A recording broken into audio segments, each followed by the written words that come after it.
Halo pemirsa, apa kabar hari ini? Semoga Anda selalu sehat di masa pandemi dan selalu bersemangat untuk menjalani aktivitas. Bagi pemirsa yang harus tetap bekerja di luar rumah, jangan lupa untuk menggunakan masker. Hari ini program Berita News Point hadir menjumpai Anda bersama saya Khairunisa. Selama 30 menit ke depan, News Point akan menyajikan berita terbaru seputar Universitas Brawijaya dan Malang Raya. Jangan kemana-mana, keep on our channel News Point.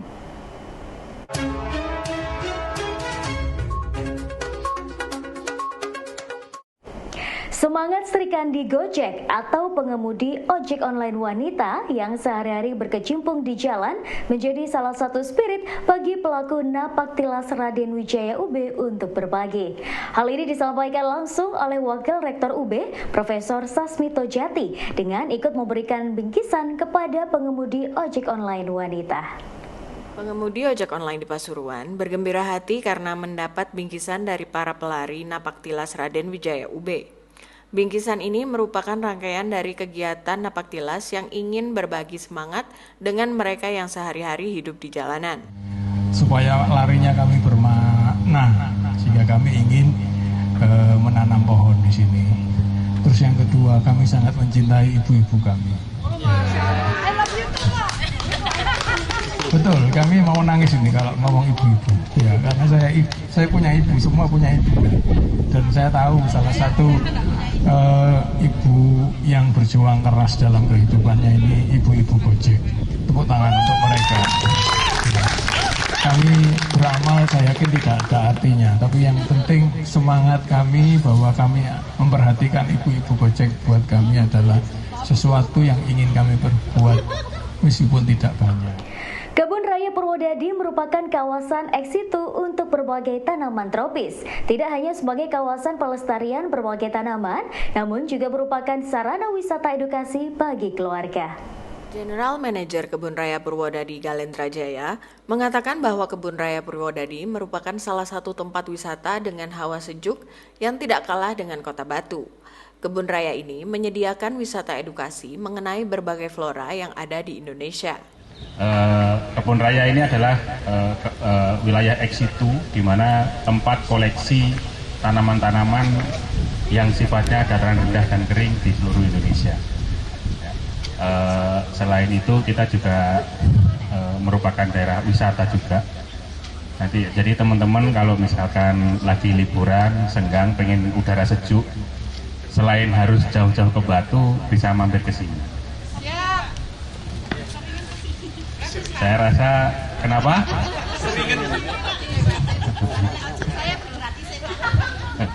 Nanti bisa telepon saya kalau mau gratis.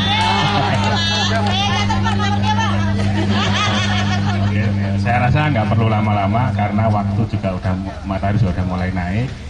Karena teman-teman juga masih lanjut larinya nanti. Semua semangat, semoga selamat sampai tujuan dan buat teman-teman semua, semoga acaranya lancar.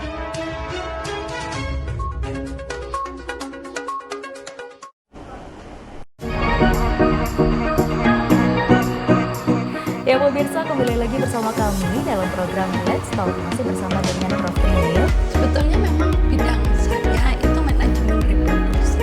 Ya pemirsa, kembali lagi bersama kami dalam program Let's Talk, masih berbincang dengan tema ekowisata. Ekowisata ini sebenarnya konsep baru. Jadi konsep ini lahir setelah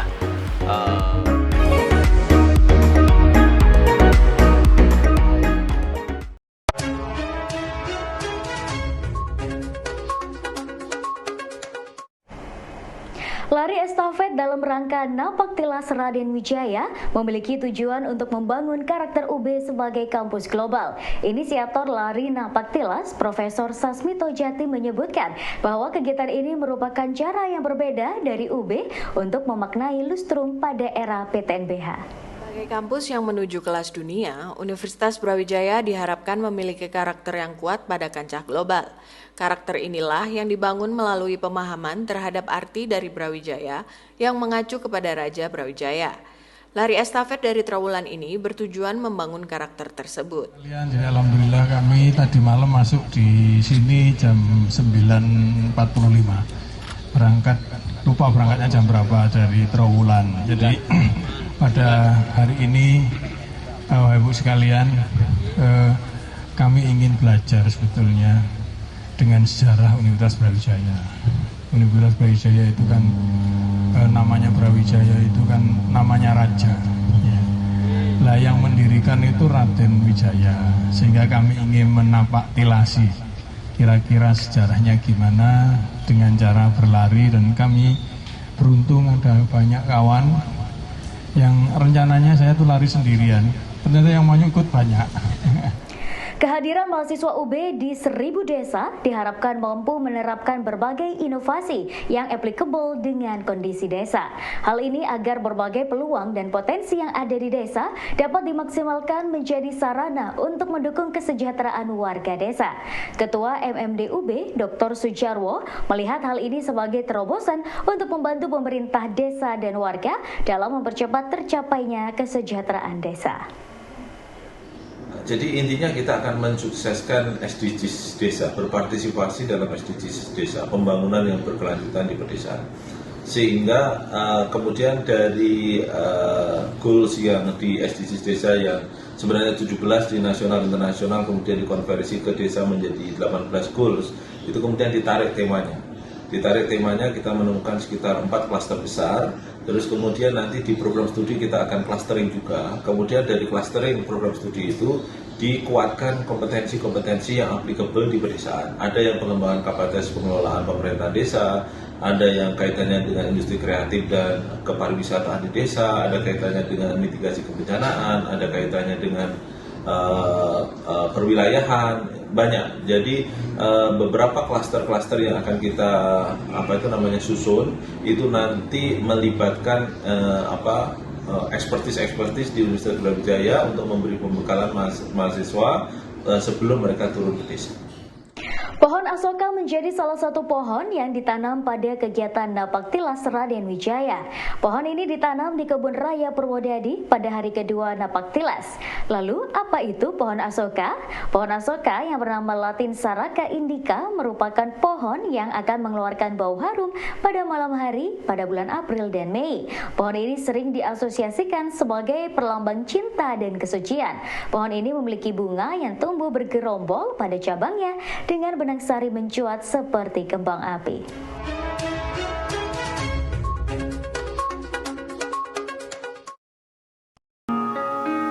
Ya, mana yang kau pilih? Memberi perhatian atau berusaha tak peduli? Dan mana yang lebih melelahkan, berjuang atau melupakanmu kini? Tak lelahkah kau berpura-pura untuk mendapatkan perhatianku? Aku tak peduli, ku tak tahan lagi. Ku sudah tak punya waktu untukmu lagi. Is anybody real here? Is anybody real here? Aku tak peduli.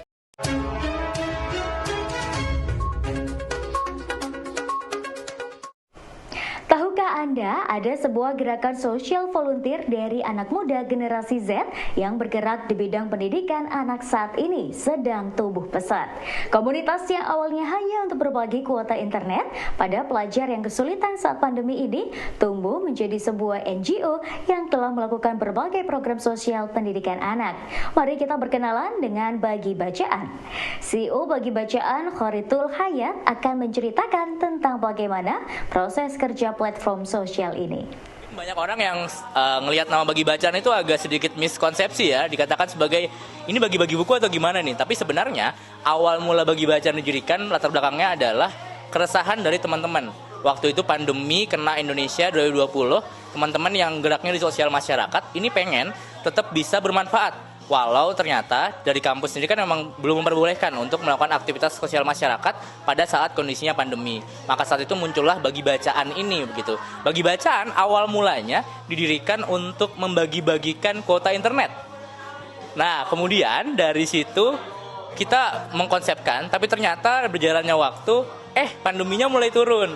Alhasil kita ubah konsepnya menjadi untuk tempat sebagai bagi-bagi buku. Tapi berjalan dari situ kita melihat bahwa bagi-bagi buku ini konsepnya terlalu niche atau terlalu spesifik sehingga impact-nya itu nggak sebesar apabila kita membuatnya lebih besar lagi. Maka kita muncullah menjadi ide sebagai sebuah social movement yang bentuknya adalah NGO atau non-governance organization. Di sini kita fokus untuk memberikan kesempatan sebagai platform volunteer buat teman-teman kita yang pengen atau punya niatan untuk gerakan sosial dan dia kesulitan mencari akses, satu dari wadah, kemudian yang kedua dari kesulitannya misalnya banyak sekali sekarang orang pengen gerakan sosial, dia kesulitan karena harus upload Twibbon dulu dan belum tentu keterima dan segala macam, bikin esai. Di sisi lain ada juga kalau misalnya dia sifatnya yang harus ikut organisasi selama setahun dulu gitu. Nah, kita pengen ngebuka atau membedah hal tersebut menjadi sebuah platform yang lebih mudah di mana volunteer bisa ikutan gerakan sosial hanya dalam waktu 8 hari tanpa memikirkan konsepnya seperti apa, peralatannya seperti apa, dan benar-benar memberikan transfer pengetahuannya kepada anak-anak yang menjadi target ajarnya. Jadi fokusnya saat ini adalah kita membuat ekspedisi-ekspedisi kecil atau pengajaran-pengajaran kecil di daerah-daerah dengan mitra-mitra kita. Mitra kita yang kita sebut sebagai fasilitator dan juga forkom. Fasilitator itu fokusnya adalah orang-orang yang dia sifatnya individu. Sedangkan forkom adalah orang yang sifatnya tergabung dalam organisasi sosial. Sehingga impact-nya juga akan lebih besar begitu. Jadi tujuannya adalah kita sebenarnya sebagai platform volunteer menghubungkan antara orang-orang yang pengen jadi volunteer dengan orang-orang yang pengen mengadakan kegiatan-kegiatan sosial itu. Kita untuk target volunteernya itu adalah orang-orang yang sifatnya generasi Z atau umur-umur saya nih yang masih kelahirannya 97 sampai 2012, di mana menurut survei mereka adalah orang-orang yang pengen buat sebuah impact atau sebuah gerakan yang merubah tatanan begitu, yang bisa memberikan kontribusi untuk orang-orang di sekitarnya. Jadi target volunteernya adalah anak-anak mahasiswa, anak-anak SMA, kemudian anak-anak yang udah lulus tapi masih fresh graduate yang masih pengen memberikan impact dan segala macam. Di sisi lain untuk yang diajar targetnya adalah anak-anak kecil. Itu sekolah dasar dari kelas 1, 2, 3, 4, dan 5. Tergantung dari modul yang dipilih. Berawal dari memiliki sanggar kreasi mamalia, Ika mulai mengembangkan sayap membuat kerajinan tangan dengan teknik ekoprint. Teknik ini merupakan teknik dengan mewarnai kain alami yang cukup sederhana. Teknik yang dikenal mampu menghasilkan motif yang unik dan otentik ini semakin disukai banyak orang dan tidak sedikit juga yang ingin belajar menghasilkan karya menggunakan teknik ekoprint. Itu saya belajar di Malang, kemudian saya belajar di Bali. Tidak hanya sebatas belajar aja, pada saat itu saya juga harus bagaimana cara supaya ekoprint ini semakin baik, karena nggak semua trainer itu kan memberikan resep-resepnya.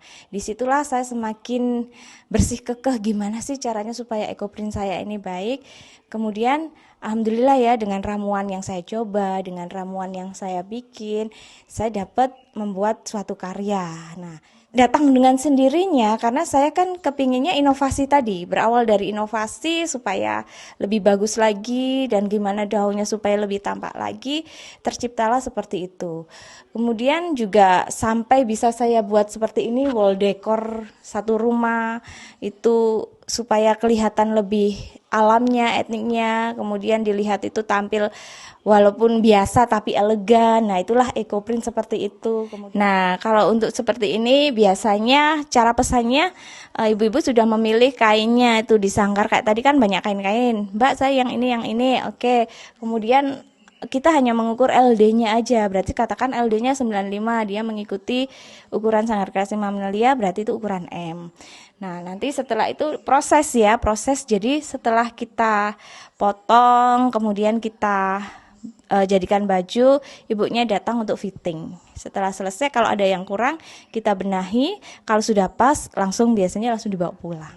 Sampai saya menciptakan ada demoa, moa, kemudian supermordan, kemudian ekoprint di kulit. Yang terakhir ini saya bikin adalah menggunakan CS, cold score dan ekoprint yang menggunakan air dingin tanpa harus air panas. Semua saya cetuskan di situ. Kita bikin apa lagi? Oh, kita bikin hiasannya. Contohnya dari keramik tadi, dari keramik mentah kita bikin. Terus akhirnya ya tercipta juga, bisa jadi suatu hiasan rumah juga. Di kertas pun juga gitu, di kertas juga bisa jadi box sepatu, box cindera mata, itu bisa juga. Ya. Kalau untuk baju, nah untuk baju itu biasanya request dari customer ya. Jadi customernya minta bajunya bahan dari sutra. Kemudian Mbak modelnya gimana? Ada nggak model yang kira-kira buat saya itu semakin kelihatan bagus? Jadi saya kasih model dulu, saya gambarin. Kemudian Bu kayak gini mau nggak? Oke, warnanya apa Bu? Warnanya saya pakai warnanya yang abu-abu. Berarti menggunakan jolawe. Semua berbahan alam ya, tidak ada yang nggak berbahan alam. Jadi pakai jolawe. Kemudian Bu gimana, mau nggak kayak gini? Oke Mbak, akhirnya kita jahit. Nah setelah kita jahit seperti ini nih, kita bisa jual kisaran 2,5 juta sampai 3 juta. Shalimar Boutique Hotel Malang adalah hotel di Kota Malang yang masih lekat dengan arsitektur zaman kolonial tahun 1930-an. Hotel yang memiliki 44 kamar ini kaya akan sejarah karena memang menekankan kepada pemeliharaan arsitektur asli bangunan dan nilai sejarahnya. Salah satu fasilitas yang dimiliki oleh Hotel Shalimar adalah library. Library merupakan salah satu sudut yang diperuntukkan sebagai area bincang dan membaca untuk para tamu. Library ini ruangan kayak tempat kepada para pengunjung hotel, khususnya di Hotel Shalimar ini, untuk di samping bersantai sambil menikmati, karena di library ini ada buku-buku tentang pariwisata, buku-buku tentang petunjuk-petunjuk tentang apa yang di seni ya, juga pariwisata, juga ada buku-buku, juga ada alat-alat mainan yang bisa digunakan untuk bersantai para pengunjung hotel ini. Makanya dinamakan library. Gitu. Koleksinya ini ada apa saja Pak? Ada buku-buku tentang hotel, kemudian ada buku-buku tentang, ada semacam pendidikan tentang pengetahuan tentang ada peta, ada museum, ada kemudian tentang batik, ada tentang foto-foto kuno, kemudian ada alat-alat permainan, di situ ada dakon juga ada di situ bisa dimainkan, ada halma, pokoknya supaya tamu itu betah di sini. Kemudian ada tempat santai, disinilah tempatnya. Gitu. Ya pemirsa, informasi tadi sekaligus menutup perjumpaan kita hari ini. Jangan lupa saksikan News Point setiap hari pukul 19.30 waktu Indonesia Barat hanya di UBTV, Televisi Pendidikan Universitas Brawijaya. Saya Khairunisa dan seluruh kru yang bertugas pamit undur diri. Tetap patuhi protokol kesehatan, wajib menggunakan masker. Terima kasih dan selamat beraktivitas.